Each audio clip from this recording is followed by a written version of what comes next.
हैं। काशी में एक ब्राह्मण रहते थे, बनारस में। वो कुछ नहीं करते थे, केवल भागवत जी के श्लोकों का पाठ करते थे। बचपन में संस्कृत विद्यालय आदि गए तो उनकी संस्कृत में बड़ी निष्ठा, और जब उन्होंने भागवत जी को पहली बार पढ़ा तो वो आनंदित हो गए। सच में भागवत की संस्कृत सबसे विलक्षण है। बाकी अन्य ग्रंथों की संस्कृत आप पढ़ सकोगे, लेकिन भागवत की संस्कृत थोड़ी सी कठिन है, विलक्षण है। तो श्रीमद् भागवत को जैसे ही उन्होंने पढ़ा तो इतने आनंदित हो गए, बोले कि अब तो यही जीवन है। पूरे दिन उसी को पढ़ते रहते थे। घर वालों ने 2-4 जगह उनको नौकरी के लिए भेजा, लेकिन वो नौकरी छोड़ छाड़ के आ जाते, केवल भागवत पढ़ने में ही उनकी रुचि थी।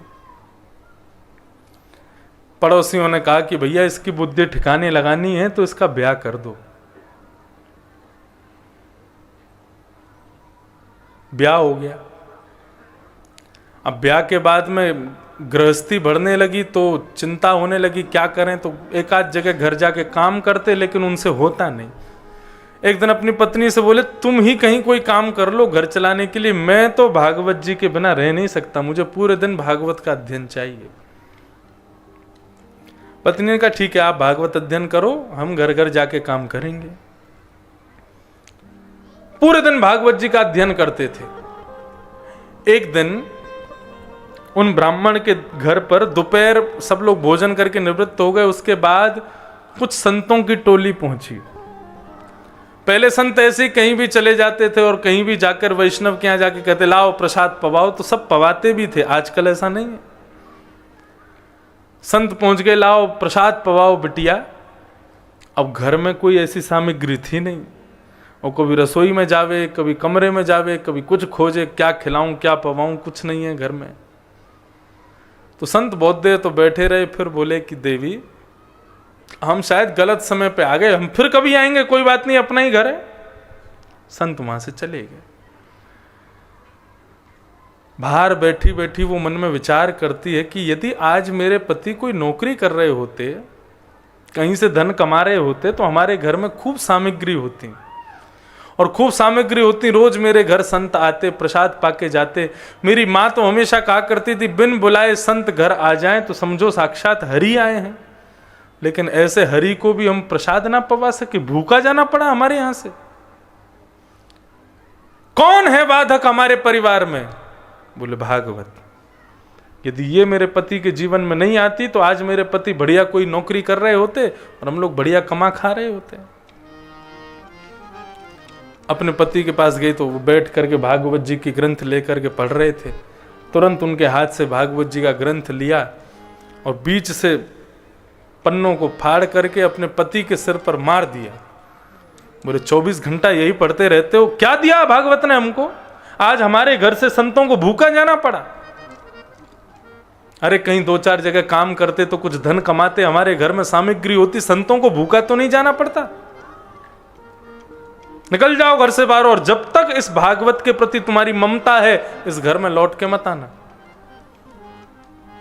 बेचारे भागवत के पन्नों को इकट्ठा करते हुए, रुदन करते हुए वो ब्राह्मण गंगा के किनारे चले गए और भगवान से प्रार्थना करने लगे, अहो वकीयम स्तनकालकूटम जिघांसया पाय यदप्य साध्वी लेभे गतिन्धा त्रुचितां ततोन्यम कंबा दयालुं शरणं ब्रजे। हे प्रभु, आप तो दयालु हो। स्तनों में विष लगा करके आई थी पूतना, आपने उसको भी सदगति प्रदान की। मेरी पत्नी अभागा है, उसको पता नहीं है आपका स्वरूप। अरे ये भागवत कोई साधारण पोथी नहीं है। श्रीमद् भागवत का प्रत्येक श्लोक काला है, यानी कि वही कृष्ण है, और भागवत का प्रत्येक पन्ना सफेद है, यानी कि किशोरी जी राधा रानी है। हमारे पूज्य नाना जी कहा करते थे, लाला यदि कोई भागवत के श्लोकों का अशुद्ध वाचन करता है तो जिस प्रकार मानव के रोए खींचने पर उसको जो पीड़ा होती है, इतनी पीड़ा भगवान को होती है। ये भगवान का ही स्वरूप है। आप मेरी पत्नी पर कृपा कर देना, आप उसको दंडित मत करना। ब्राह्मण देवता रुदन करने लगे। प्रबल प्रेम के पाले पढ़कर हरि को नियम बदलते देखा, अपना मान टले टल जाए पर भक्त का मान न टलते देखा। बिल्कुल सत्य घटना। ठाकुर जी तुरंत धराधाम में एक छोटे से ग्वाला बन करके आ गए। ऊंची धोती पहनी, पैरों में चांदी के कड़ूला पहने, हाथों में स्वर्ण के कड़ूला पहने, सिर पर स्वाफा बांधा, 2 माला गले में लटका ली और बिल्कुल ग्वारिया बन करके, ग्वारिया भेष धारण करके एक डलिया को अपने सिर पर रख करके और सीधे उस ब्राह्मण के घर पहुंच गए। गेट खटखटाने लगे। इतने में ही ब्राह्मणी बाहर आई, बोली कौन हो भाई, कहां से आए हो, क्या काम? भगवान इशारा करने लगे, हम गूंगे हैं, बोल नहीं सकते। गूंगे हो तो फिर कैसे बताओगे? बोले लिखने के लिए दो, हम बताएं कौन।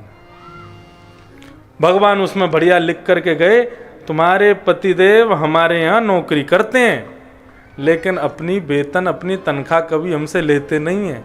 आज हमको पता चला उनको बहुत ज़रूरत है, तो उनके जीवन में जितनी उन्होंने हमारे यहाँ नौकरी की वो सारी तनख्वाह इस डलिया में दे करके जा रहे हैं। और वो पर्चा दे करके भगवान वहाँ से चले गए। जैसे ही उस ब्राह्मणी ने वो डलिया के ऊपर से कपड़ा हटाया तो ना जाने कैसे कैसे अनमोल हीरे जवाहरात, सोना चांदी से लबालब भरी हुई। अब वो सोची बताओ, और देखा तो वो तो चला गया इतने में बालक। बोले मुझसे झूठ बोलते थे मैं कहीं काम नहीं करता। जरूर मैं जब कहीं और काम करने जाती थी पीछे से कहीं कहीं अपने काम करे आते थे।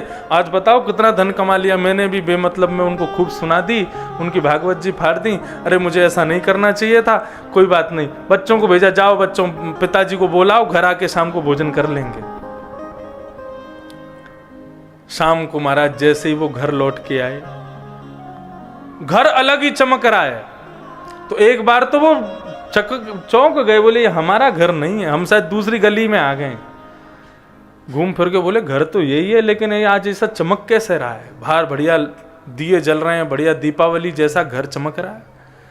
घर के भीतर पहुंचे तो पत्नी नई साड़ी पहन के, बच्चे नए नए कुर्ता पजामा पहन के बढ़िया घूम रहे हैं, डोल रहे हैं, आनंद कर रहे हैं।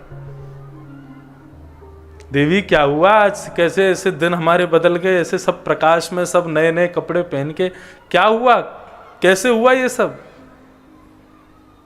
तुमने सुबह पूजा की, उसी का फल है क्या ये? ऐसी पूजा का फल ये तो रोज पूजा करवा लिया करेंगे हम अपनी। कितने बन रहे हो हमारे सामने, ऐसे कर रहे हो जैसे तुमको तो कुछ पता ही नहीं। बोले मुझे कुछ नहीं पता, सही बताओ क्या हुआ ये?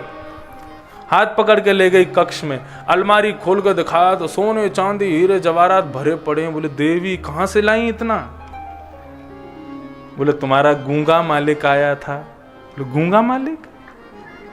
बोले हाँ गूंगा मालिक आया था और पर्चे में लिख करके दे गया, उसके यहाँ नौकरी करते हो, सारा धन दे करके गया है वो। लाओ पर्चा दिखाओ। पर्चा जैसे ही देखा उसमें लिखा था तुम्हारे पति हमारे यहाँ काम करते हैं, कभी अपना वेतन नहीं लेते, आज उनका वेतन देने आए हैं।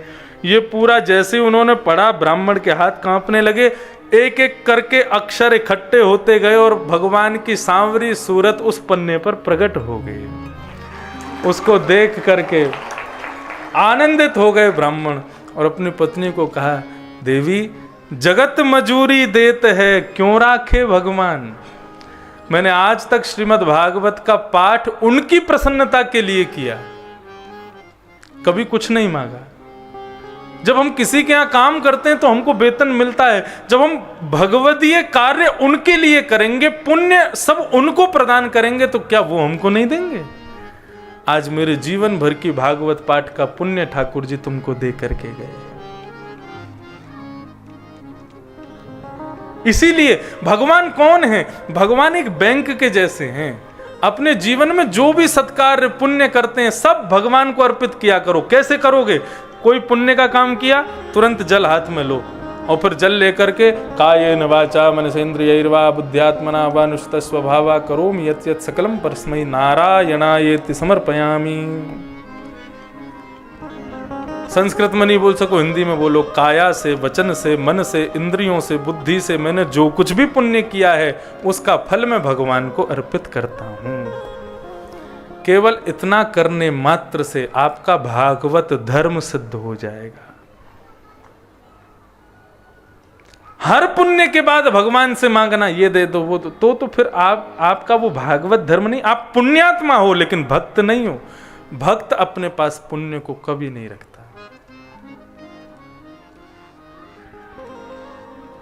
मैं बड़े प्रेम से गाता हूं, ठाकुर जी के हाथ में अपने सब कुछ दे दो, सारे पुण्य दे दो, फिर उनसे कहो जैसे तुम चाहोगे वहां इसको लगवाओ, जहां ले चलोगे वहीं मैं चलूंगा। भाव से गाओ, जहां ले चलोगे वहीं मैं चलूंगा, जहां ले चलोगे वहीं मैं चलूंगा, जहां ले चलोगे वहीं मैं चलूंगा, जहां ले चलोगे वहीं मैं चलूंगा, जहां नाथ रख दोगे, जहां नाथ रख लोगे, जहां नाथ रख दोगे रख लोगे वहीं मैं रहूंगा, जहां ले चलोगे वहीं मैं चलूंगा, जहां ले चलोगे वहीं मैं चलूंगा, जहां ले चलोगे वहीं मैं चलूंगा, ले चलोगे वहीं मैं चलूंगा।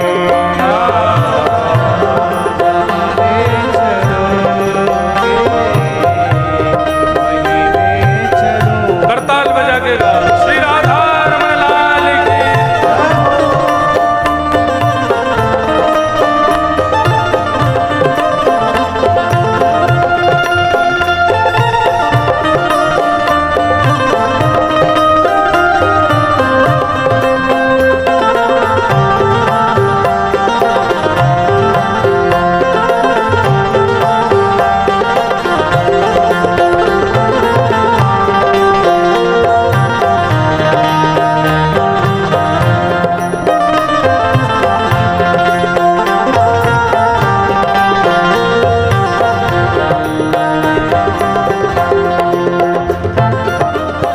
ये जीवन समर्पित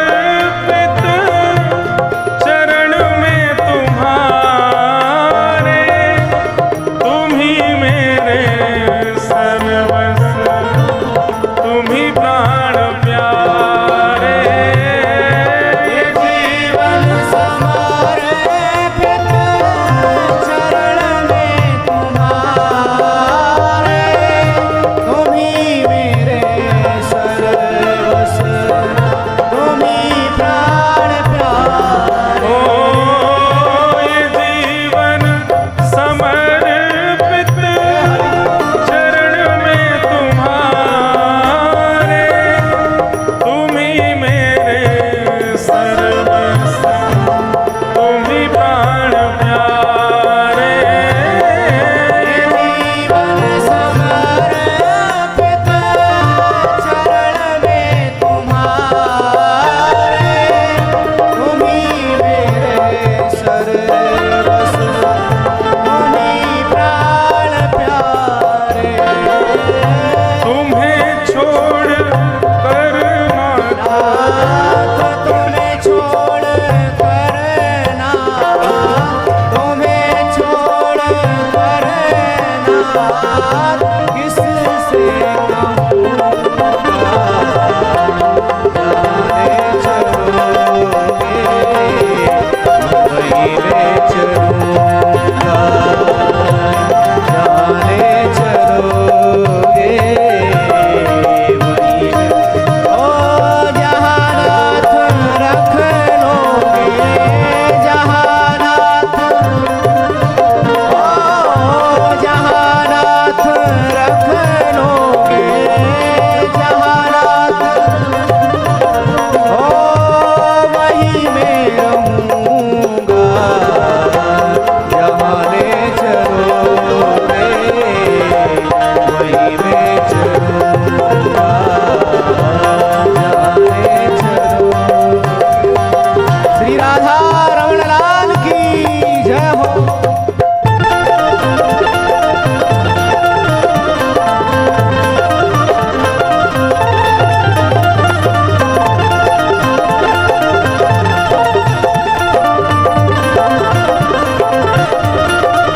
जितने लोग नृत्य कर रहे हैं ना, ये वास्तव में भक्त हैं भगवान के। 4 दिन में ऐसी भक्ति जगी है, जो लोग बैठे हैं वो अभी भी कसर है उनके भीतर। प्रेम से गाओ, भाव से। ओ तुम्हारे ही दिल है, ये रातें तुम्हारी, कृपा दृष्टि सब पर रहती तुम्हारी। तुम्हारे ही दिन है, ये रातें तुम्हारी, कृपा दृष्टि सब पर रहती तुम्हारी। तुम्हारे ही दिल है, ये रातें तुम्हारी, कृपा दृष्टि सब पर रहती तुम्हारी। तुम्हारे ही दिन है, ये रातें तुम्हारी, कृपा दृष्टि सब पर रहती तुम्हारी। खुशी दो या